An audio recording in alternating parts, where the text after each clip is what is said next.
would like to put on record my manifestation of support for the budget of DepEd as a courtesy to our Vice President, Sara Duterte. However, I have some few questions and suggestions na kailangan ko pong erase. Kasi if I don't do that, I'll be remiss of my duty as a senator na nilapitan na maraming mga magulang na mag-aaral sa public elementary and high school para ilabas yung kanilang mga hinaing na karamihan sa mga magulang na ito ay mga mahihirap. Tricycle driver, jeepney driver, kasambahay, security guard, vendor, factory worker, pahinante, etc. At karamihan sa kanilang mga hinaing ay pare-pareho lang ang sinasabi. Malaki po ang budget ng DepEd pagdating sa MOOE, 48 billion pesos a year. And yet, every single day, nakakatanggap po ako ng reklamo mula sa mga magulang na mga mahirap natin mag-aaral para sa kontribusyon. At ang eskwelahan ay nagsasabi, through the PTA, Parents Teacher Association, in the guise of voluntary contribution, when in fact it is a required contribution, mandatory contribution, contribution para sa chalks, floor wax, pintura, varnish, TV repairs, electric fan, test tube, and laboratory materials. Kasama dyan yung printer.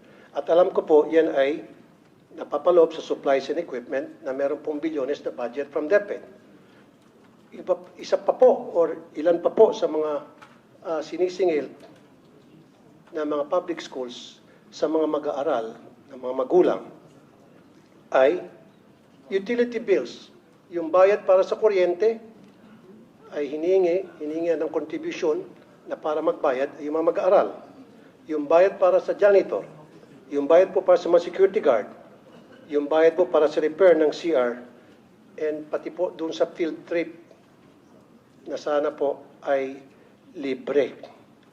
Now, ang tanong, can somebody run me through, papaano po ba nadi-distribute, nadi-disburse yung billions and billions of pesos para sa mga nabanggit ko? How is it being distributed? At bakit po hindi nakakarating sa mga eskwelahan na marami sa kanila mga guro? In fact, I talked to some of them. Of course, I'm not gonna mention their name for obvious reason. Wala na po nakakarating sa kanila. Kaya ang nangyari, nagre-remedyo po sila at ni-require nila yung kanilang mga estudyante na mag-contribute. Paano po naging required to? Kasi what they do is they call a PTA meeting. Ito po yung doorway, Parents Teachers Association. So pagdating po sa PTA, ngayon, ang first agenda palagi is kailangan natin magbigay ng contribution para sa chalk, floor wax, etc. etc. Kailangan natin magawa agad ito. So ang nangyayari, yung mga magulang ng mga estudyante na walang-wala, napipilitan, peer pressure ang tawag po niyan, sapagkat ilan doon sa mga magulang na mag-aaral na can afford, tumataas ng kamay. Yung mga hindi po nagbo-volunteer, hindi tumataas ng kamay, na binabagsak. Yung mahilig mag-contribute, mataas ang grado, at honor students pa. Kaya ilan sa mga magulang na ito, napipilitan dumiskarte para lamang makapagbigay ng tinatawag na contribution daw. Sino pong gusto sumagot? Madam Chair, Your Honor, Yusek Escobedo of Field Operations will answer the question. Madam Chair, good afternoon. Unang-una po, yung merong existing policy ang Department of Education as regards to the no collection policy, because tama po ang nabanggit ni Senator Tulfo that we have the MOOE, school MOOE, at kabilang na dito yung ano ang mga needs ng mga teachers, including repairs and payment for electricity. And we also recognize that merong mga PTAs na nag-i-impose na mga contributions because they're saying that they are a private organization, and meron na po kaming mga ongoing investigations.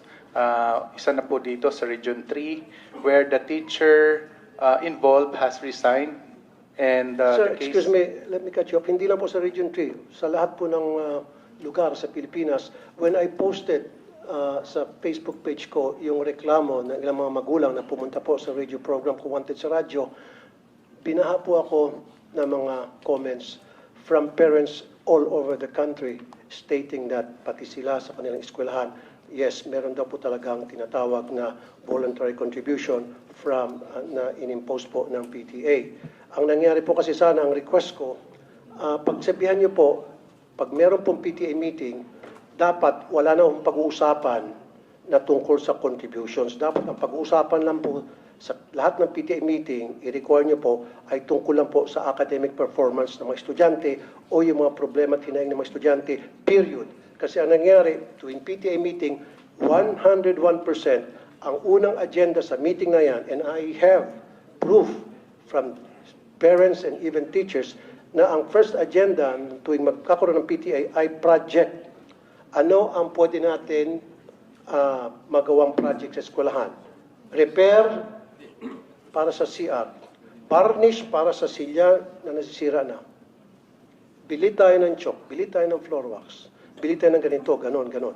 Ang mga estudyante na walang pang contribute, kuminsan pinapahiya pa, nilalagay pa po sa group chat. Ito, nag-contribute na si Juan, si Mario, si Pedro. However, si Rolando hindi pa nag-contribute, si Petra hindi pa nag-contribute. So napapahiya yung mga hindi pa napapag-contribute na nape-pressure po. In some cases, itong mga magulang, baka natututo pa magnakaw para hindi lang mapahiya yung kanilang mga anak. And meron po akong proof tungkol dyan.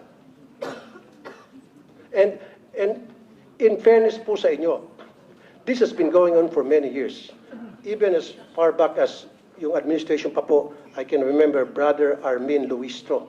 In fact, nag-away pa kami on air niya sa Wanted sa radyo because ayaw niya maniwala hanggang sa pinadalahan ko siya ng mga reklamo and nakita niya po na talagang valid and then nag-issue po siya ng memo na stop na yung contribution, voluntary contribution. After a few months, nagsibalikan din po hanggang ngayon. So is there a way na talagang once and for all, since senador na po ako, because I promise na once ako'y maging senador, I'll put a stop of this nonsense. Nung ako po'y wanted sa radyo na broadcaster, of course, wala po akong magawa. All I can do is call the authorities and tell them, hey, we have complaints pertaining to this and that. Now that I'm senator and they elected and voted me para mabigyan solusyon itong problema ito na mga magulang mag-aaral, I have to do something to put a stop to these problems once and for all. Can you guys promise me na mainto na to para ako po'y maging supporter ng inyong budget at hindi ko po kontrahin. Humingi kayo ng 1 trillion pesos for all I care. Kasi alam ko kailangan po ang maayos na budget para sa DepEd. And I firmly believe na kailangan talaga ng DepEd ng pinakamalaking budget among all other agencies because we need to give quality educations to our poor na mga kababayan. Because I believe in who he was less in life should have more in law. So dapat sa ating batas, bigyan po ng magandang edukasyon, bigyan po ng magandang serbisyo ang mga mahirap nating kababayan. Dito lang po sana sila makakabawi. And I agree, dapat pabawiin natin sila sa pamamagitan ng pagbigay ng quality education. Pero how can we give these students quality of education kung kulang-kulang? And then we're teaching these kids to be corrupt when they grow up.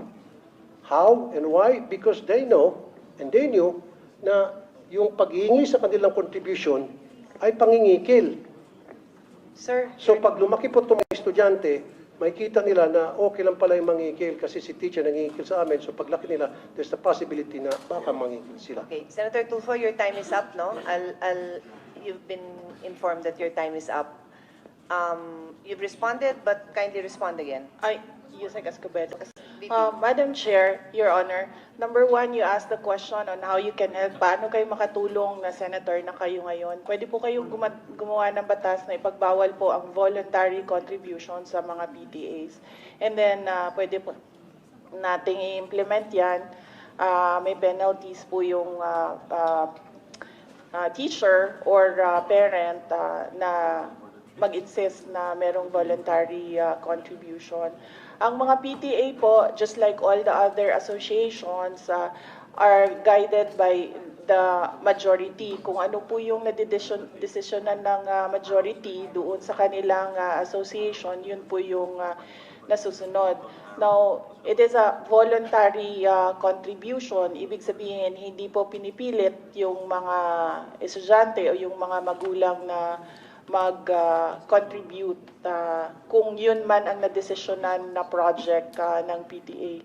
Marami po tayong mga stakeholders na iba-iba po yung projects nila sa ating mga paaralan. Hindi lang po mga PTA, but we have NGOs, we have private sector donors who partner with our public schools sa mga specific na projects nila in certain schools. Ganito po din yung ating mga PTA. Pinag-iisipan po ng teachers and ng parents kung paano sila makatulong sa eskwelahan para sa pag-aaral ng mga bata. But then again, as I said, these are voluntary contributions. Pwede po nating ipagbawal, gagawa po tayo ng batas para po merong penalty. Madam Chair, pwedeng konti na lamang. Una-una, wala pong kapangyarihan na para ipatigil yan. Pero however, meron pong kapangyarihan ng DepEd na para ipatigil po yung tinatawag na voluntary contributions sa PTA. Now, doon sa questions ko, hindi pa ito nasasagot. Pwede ba pakisabi sa akin paano po na-disburse yung pong MOE? Especially dun sa mga chalks, sa mga electric funds. Electric funds palagi every year yan, talamak na talamak. Janitorial, security, repair, CR, varnish. Paano po na-distribute from DepEd hanggang sa pagdating sa eskwelahan? Paano nakakarating po yung mga MOE, sir? Meron po tayong listahan kung saan po pwedeng gamitin yung school MOE. At yung sinasabi niyo pong chalk allowance, meron pong cash allowance ang mga teachers. At ito ay taon-taon na ibinibigay sa mga teachers. Kaya hindi po tama na mag-demand ang PTA na magsusolicit ng contribution from the members of the PTA para mabigyan ng chalk allowance ang mga teachers because meron ngang panukala sa both chambers of Congress na i-increase yung cash allowance to 10,000. Good. Kasi sir, katulad yan, aside from chalk, floor wax, pintura, varnish, alam ko kasi sa LGU, meron pong atang allocated na 1% from the real property tax ata. Na SAF po. SAF, para sa maintenance ng school. So doon po pwedeng kumuha kayo ng dagdag budget. Wag lang ho sana humingi sa mga estudyante. Kasi nga talaga sir, every single year, palagi pong kasama doon sa paghingi ng contribution ng electric fund. So bakit po kinakailangan ang mga estudyante mag-shoulder ng electric fund ng bawat classroom? Sir. Yes, opo sir. Magkakaroon po kami ng, maglalabas kami ng memorandum and directive to all our schools. Yusek Escobedo. Yes, VP, go ahead. Yes, Madam Go ahead, Chair, Your Honor, we take note of your advice. You don't answer, you don't sign department orders. We take note of your comments, Your Honor. Thank you, but Your Honor, they must answer these questions because itong question ko po, galing po to sa mga magulang na mag-aaral. Kasi po, I told them na hayaan nyo, pagdating doon sa hearing, sa budget, i-raise ko to. Kung Yes. hindi nyo ako pagsasalitain dito, then, Pinagsasalita naman po kayo. hindi kasi sinasabi, wag daw sagutin. Hindi, the VP would like to be the one to answer the Okay, question. thank you. That's my understanding. No, I'm just Thank you, moderating Madam. for everybody. Like I The said, VP wanted to answer instead of her USEC. Like I said, supporter po ako. Hindi ko po questionin yung budget. Ayaw ko pong bawasan. In fact, I'd like to put it on record. Kung dadagdagan pa yung budget ng DepEd, I will support. Kaya lang, kailangan ko lang po ng mga kasagutan sa ilang katanungan ng mga magulang na mag-aaral. I don't have anything against. In fact, Yeah. confidential fund na marami nagka-question, I don't give a heck about that. Walang pakialam dyan. Ang pakialam ko talaga, yung hinain ng mga magulang. Yun na po talaga. So, paki-answer lang po. Kung sino sanang gusto If I mag-answer. may, Senator Raffy, the Secretary took the floor earlier and responded that ang suggestion po niya, and correct me if I'm wrong, my understanding from the Secretary is that she said what you could do, because you were asking what you could do now that you're a senator, is to pass a law that would prevent that. Because as far as DepEd is concerned, they have already issued the memorandums that prohibit contributions. Pero yung gustong gawin ng PTA, ng parents, my understanding is that's out of your hands. No, that's out of your hands what the PTA would like to do. Although, I think maybe an assurance that hindi nyo naman ini-encourage talaga yon, di ba? It's not encouraged, it's not, you cannot, they do not mandate it, they follow that. That's my understanding. Madam Chair, okay, ano kaya tuwing magkaroon ng PTA meeting, nandoon po yung taga DepEd para i-monitor yung proceedings ng meeting, para pagsabihin ng DepEd, hey, meron na kami memo dyan na bawal ang pag-uusapan ng project, umayos-ayos kayo, ang pag-uusapan nyo lang academic performance ng estudyante. Is that fair enough? PTA ho means parent-teacher. So may teacher ho na present doon. Yes, may teachers na present. At Yun principal na pa kuminsan. Kaya nga, Yun na. sinasabi ko lamang po, meron dapat nagmamonitor kasi hindi po nasusunod. Kuminsan, like I said, yung kay Armin Luisto noon, nasunod yun for ilang months. After several months, bumalik ulit. Kaya ang suggestion ko ngayon, pag may PTA meeting, meron pong taga-DepEd na nagmamonitor ng meeting nila to make sure na nasusunod kung anong nakalagay sa Baka sir, memorandum order. you could give them the specific complaints that you received so that they can particularly go to those schools and find out if there were any violations and find out if there was conduct unbecoming of a parent, of a teacher that should be addressed. Ang reklamo nga po, Madam Chair, ay yung pong sinasabing voluntary contribution na inaamin na nga po ng DepEd na mali talaga. Tulad po na ulitin ko, chalk, floor wax, pintura, varnish, TV, electric fan, test tube, printer, utility bills, janitorial, security guard, repair ng CR. Ito po ay mga reklamo and documented po ito. And I have documents to support this. And in fact, some of the teachers also told me na talaga nangyari po yan, Mr. Senator, wala kami magawa kasi hindi po nakakarating sa amin yung budget.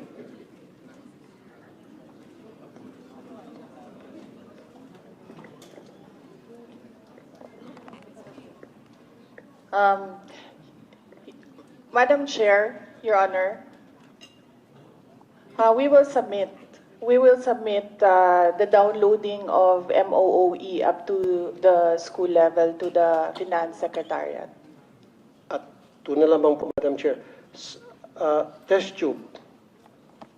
Hinihingi din po, kasama rin po yung Pwede test bang tube. submit natin? Kasi sir, I've reminded everyone who's Last na beyond lamang their po, Madam time. Chair. Last na lamang. Sige. Test tube. Alam ko meron natang 500 billion na budget for the test tube. Parang every year, bilyones ang naalat para sa test tube. Kasi marami rin po ako mga magulang nagreklamo, pinapakontribute para sa test tube, laboratory test tubes. Ano ho yun, sir? Kasi I Test handle the tubes. budget, so Test tubes I can po. Yung I can test tube attest. yung para sa mga I laboratory. have not seen 500 billion for test tubes. Or at least, yung pong pagkakaalam ko, yung pong... Ay, wala akong nasabi sa amin. 500 billion. Ako na ho magsasabi Okay. So sa inyo. anyway, bakit po yung sa test tubes? Sige na lang po. Bakit po test tubes paulit-ulit po? Every year, hinihingan po ng contribution ng estudyante. Pwede po ba pa-stop na rin natin yun? Yun lang po. So stop na po natin. In short, lahat po ng contribution para sa maintenance ng school, ang pakiusap po ng mga magulang through me, stop na po natin yan. Pag na-stop niyo po yan, I promise you I'll support your budget every single year and you're not gonna hear anything from me. That's a commitment. That's a promise. Ito'y alang-alang sa mga magulang na mga lumapit sa akin. Madam Chair, Your Honor, we take note of the advice of the Honorable Senator Raffy Tulfo.